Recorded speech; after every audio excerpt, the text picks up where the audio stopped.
The Scamp is a truly classic kit car that outlived both its Moke inspiration and many kit-based competitors to boot. So what's the secret of its success? What made the Scamp stand out? And how did it manage such a long and continuing lifespan? Robert Mandry, from his base in Reading, Berkshire, designed and built the first Mark I Scamps in 1969. These early models were inspired by the Mini Moke and utilised the mechanical parts of the classic Mini.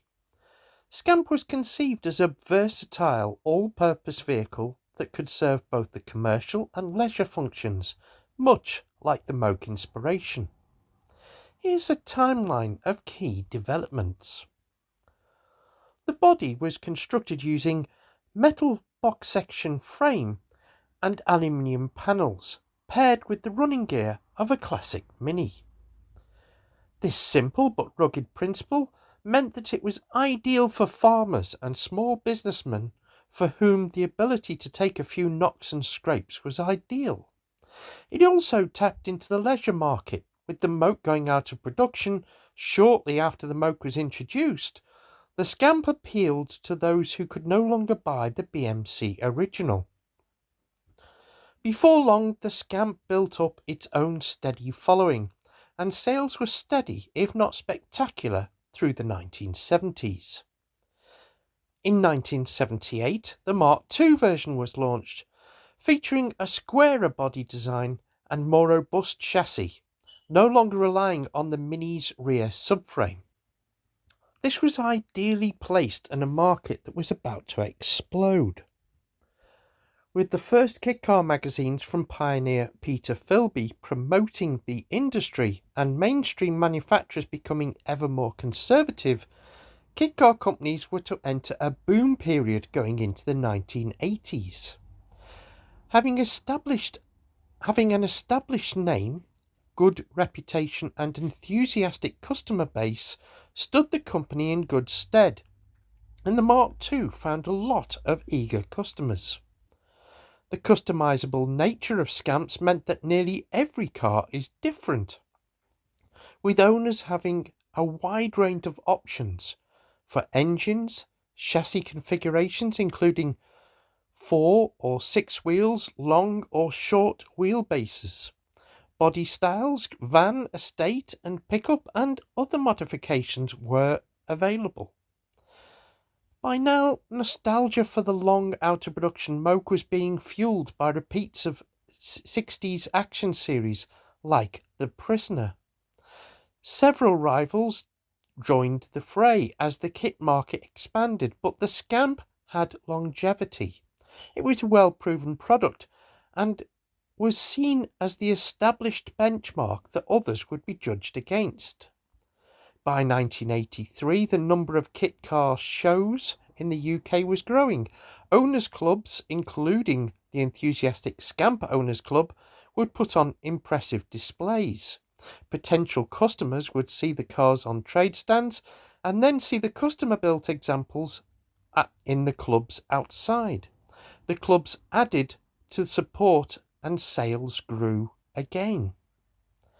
This happy combination, along with favourable magazine reviews, made this the high point for the Scamp.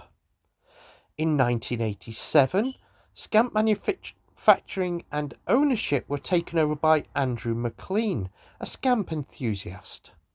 Andrew further cemented the long bond the company had with the Owners Club, with annual get-togethers seeing the cars enjoyed off-road. Production moved to East Grinstead in Sussex and later to Rowfant, Crawley in Sussex. 1988 he launched the Mark III version, a slightly less square version than the Mark II, with demonstrators appearing at kit cars and mini magazines. The Mark III GT Scamp was featured in Top Gear magazine, further proving the wider recognition the kit car industry was enjoying at the time. I filmed one of the Owners Club meets for my Kits and Cruising TV series on Men and Motors, almost being bounced out the back of a Mark III driven enthusiastically by my presenter up a muddy bank. At the time, Scamp competitors were falling by the wayside, IVA striking fear into many kit car companies due to the cost of making cars compliant. The biggest problem for the Mocha likes was the requirement to have radiused edges rather than any shortfall in build quality or safety issues with their strong chassis. However, the Scamp had 2 decades of production under its belt. Andrew had a steady stream of work supplying spares and replacement parts, and one loophole in the IVA was the ability to sidestep it completely if you rebodied an existing rolling chassis.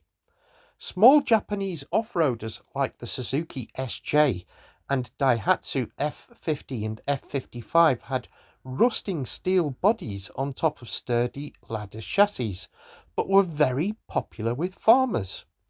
Post-1988, Scamp expanded its range to include 4x4 versions based on these Suzuki SJ or Daihatsu F50 or F55 chassis. This gave a new lease of life to Suzuki and Daihatsu owners and gave the Scamp a larger model with even more ability. Throughout the 1990s and early 2000s, Andrew McLean continued to look after and nurture the Scamp's legacy, supporting the owners and long outliving many rivals from the 1980s.